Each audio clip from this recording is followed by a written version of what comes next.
Hello guys, so welcome back. I'm gonna do a quick mukbang. I am going to be having Popeyes.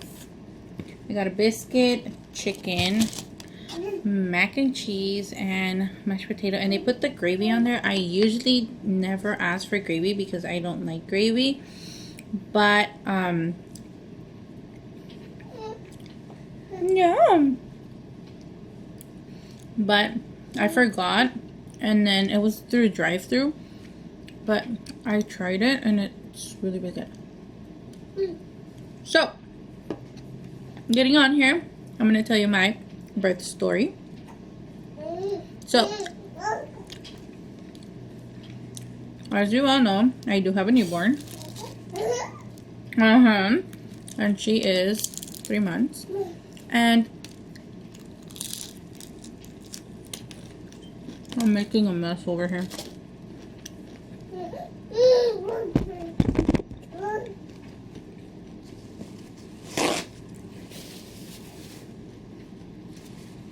So I do have a newborn. Yes, yes. I went into... Yes, mi amor. We heard her. She said, Mama. Mama. So, can you see me?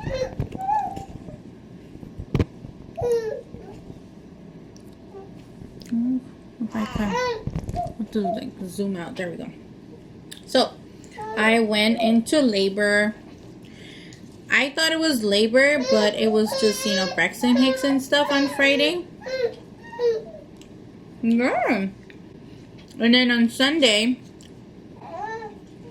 I couldn't sleep Friday night. So Saturday is the weekend of Father's Day weekend. So I started to get pain, but it wasn't like intensive pain. It was like, yeah. It was pain like you're going into labor pain. Yeah, mi amor. Are you cold? Hold on. Alrighty. So I went into labor Friday night. It was a false alarm. So I knew Saturday was gonna be the day, because within 24 hours of your mucus plug coming out, that's when you go into labor. So my mucus plug had come out Friday, and I just knew that baby was going to be coming Saturday. So prepped my bag and everything, and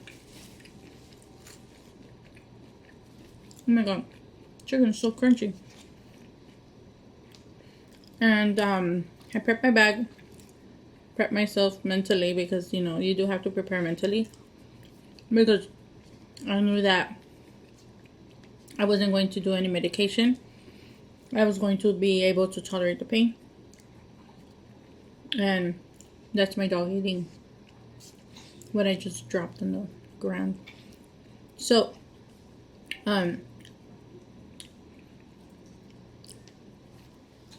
Saturday came. I started getting contractions like in the bed. I knew it was like starting, labor was starting. The real deal, not it was in Braxton Hicks. So I was like, well, today's gonna be the day. Boy, was I right. So I leave my house. I wasn't eating like a meal like this. I was eating like just salads or, you know, fruits, because to be honest, I didn't want to poop on my baby. And we're talking about my second baby right now. So I'm gonna go to the hospital and get admitted, because the pain did start to get stronger and stronger. So, yes. Give me a second. So I get to the hospital just to check in. It took like 30 minutes because there were so many people checking in. I was like,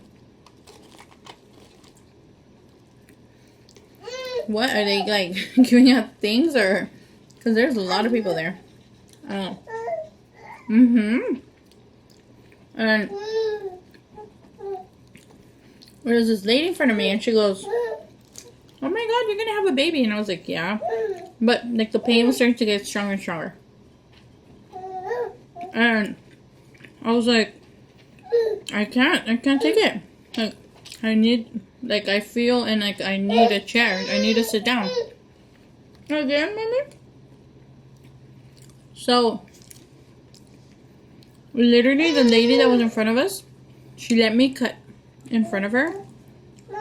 And she goes, "Take my spot, you can go ahead of me." And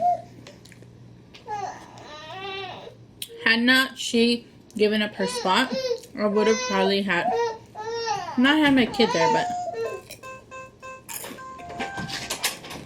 my water broke. Like within 5 minutes of reaching the room. Yeah.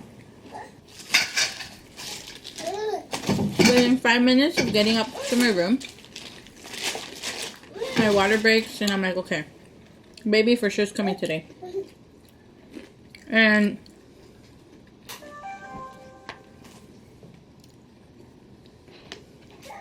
the first thing they did, like the nurses, was like lay me on the bed and like touch the monitor. And I was like, okay, can you check how much I've dilated? If I've opened enough, you know, are you taking me in or what's gonna happen? So they checked me, and I'm 5 centimeters dilated. So I'm like, okay, it's gonna happen today. Like I just knew because I know my own body. And yes. And then, so this was noon. Like around 12:45 to 1 o'clock, the doctor checks me again, and she goes, "You're still 5 centimeters." And I'm like, I have not dilated. And you know why? Because I was in the bed, laying down. Mind you, through all the contractions, everything that's going on,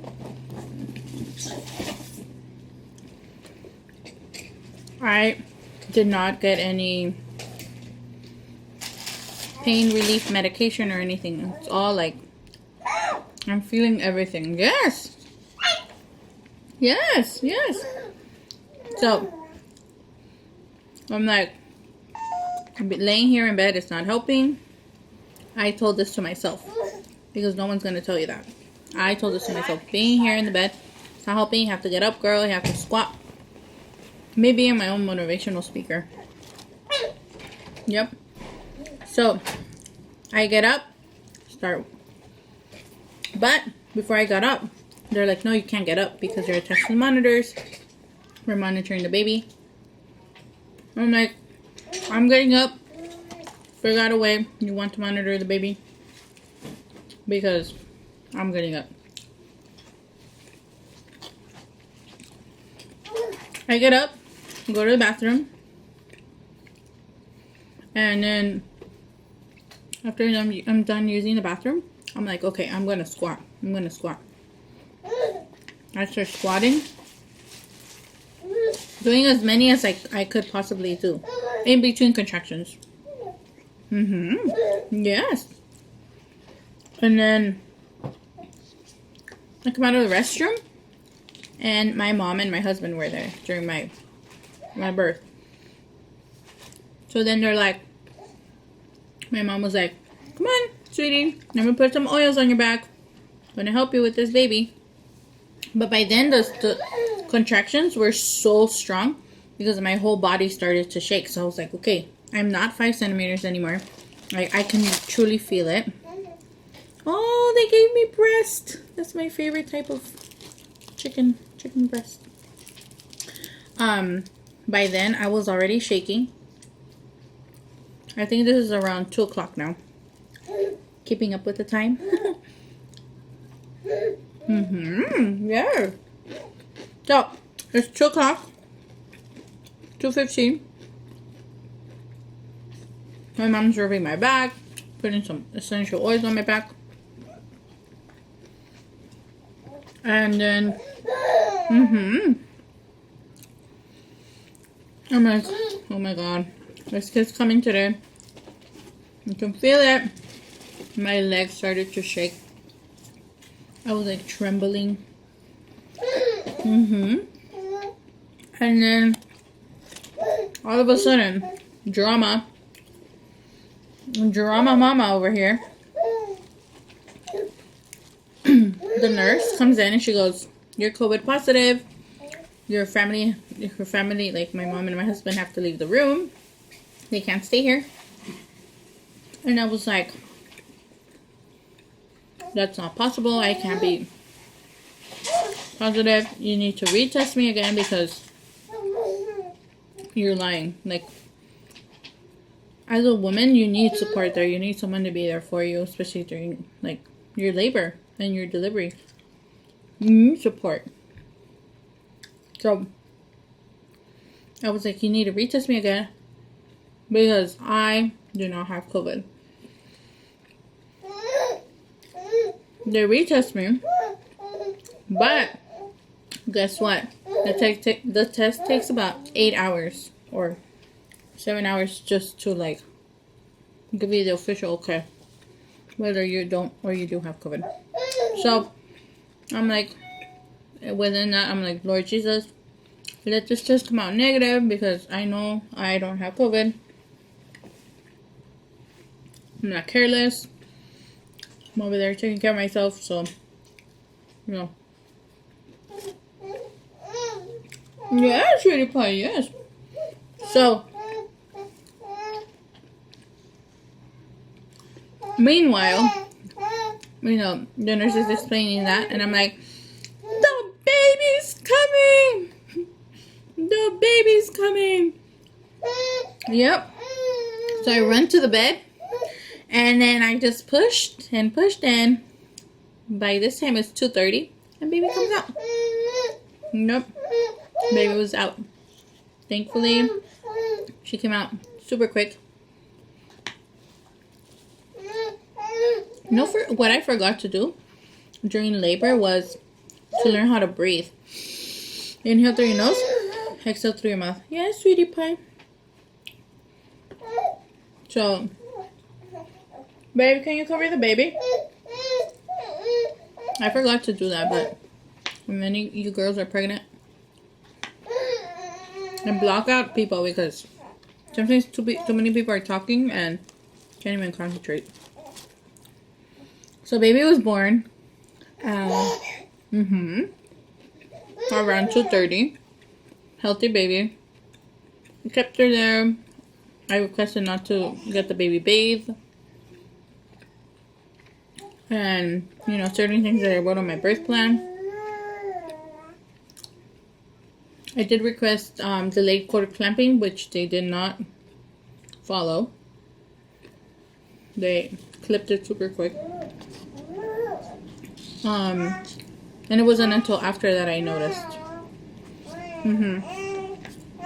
And then, so, meanwhile, they think I'm COVID positive. So, they're all like in their suits and stuff. The nurses and the doctors that are going in to check. They went in to check on me like twice after giving birth.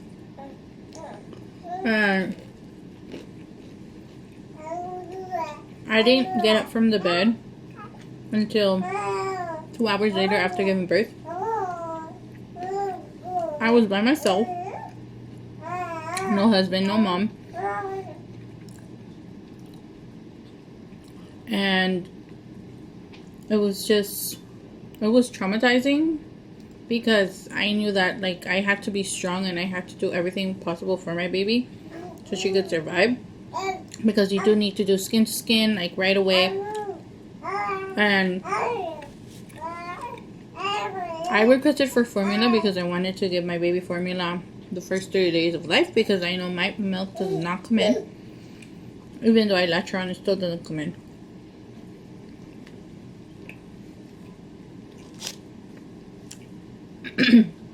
And they didn't want to give me formula.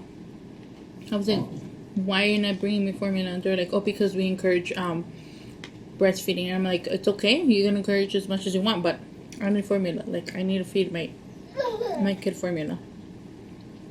Because I knew my milk wasn't going to come in. So 2 hours have passed. And then they finally bring me formula. I was so mad. But I couldn't get up or move or... I did have my husband on the phone. We were talking FaceTime. But still, you know, it's not a good way. Yeah, baby.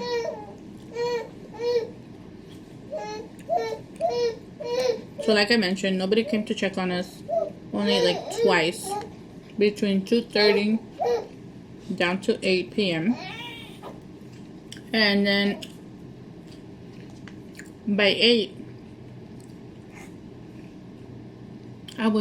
p.m. I was still in the same room that I had given birth in.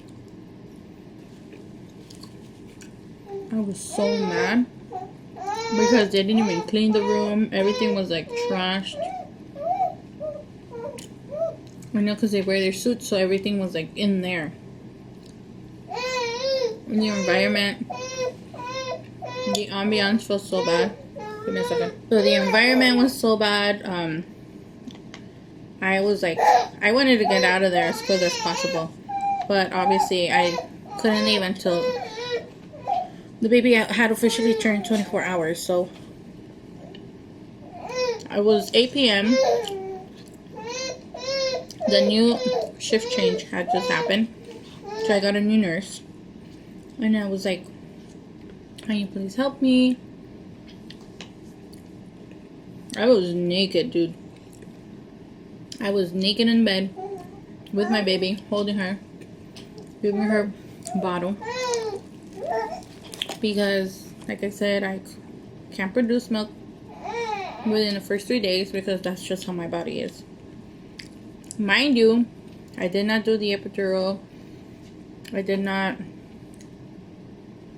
put any medication or authorize any medication. They did, however,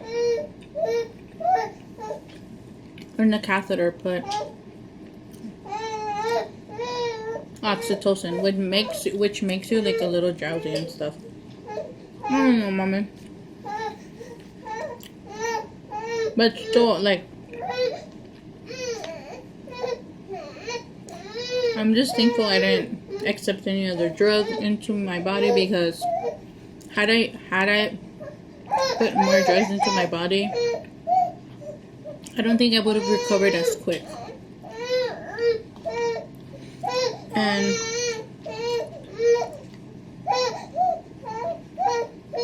we are in, I want to say, 6 hours after birth. And the new nurse that comes in, she goes, we need to do a COVID test on your baby. And I was like, excuse me? Like, you need to do a COVID test? He goes, yeah, we need to do a COVID test. And I was like, how are you going to do a COVID test? She goes, through the baby's nose. And I was like, I'm sorry, no, you can't. Yeah, baby, yeah. And I did. I said, no, you're not going to be testing my baby, because the baby's only been in my stomach and I know I'm negative, but still my results hadn't come in yet. So I was like, no, you're not going to test her. And they didn't test her. But had I not stood my ground, it probably would have.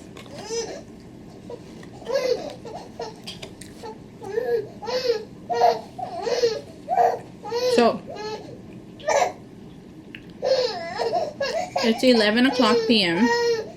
and my test results come back in and they're like, okay, you're negative. And I was like, you see, I told you I was going to be negative. And what's wrong? So, like, it's 11. My test results come in. They're negative. And then I'm like, okay, can my husband come in? They're like, no, we need to do one more and it has to be negative. And I was like, are you kidding me? Like, it's already negative.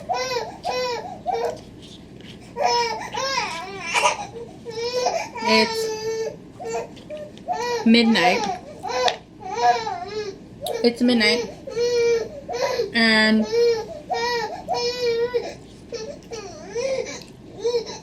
I'm like, you need to change my room. I need to somehow, like, go to a different room because I'm still in the same room. Finally, thankfully,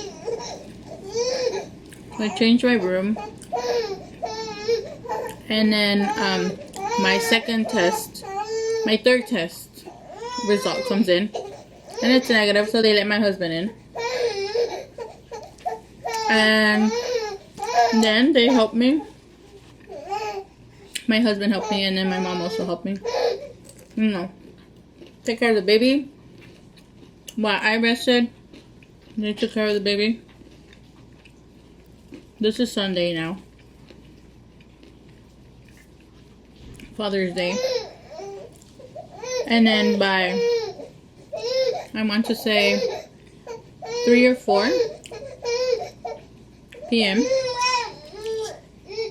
I am able to be discharged from the hospital.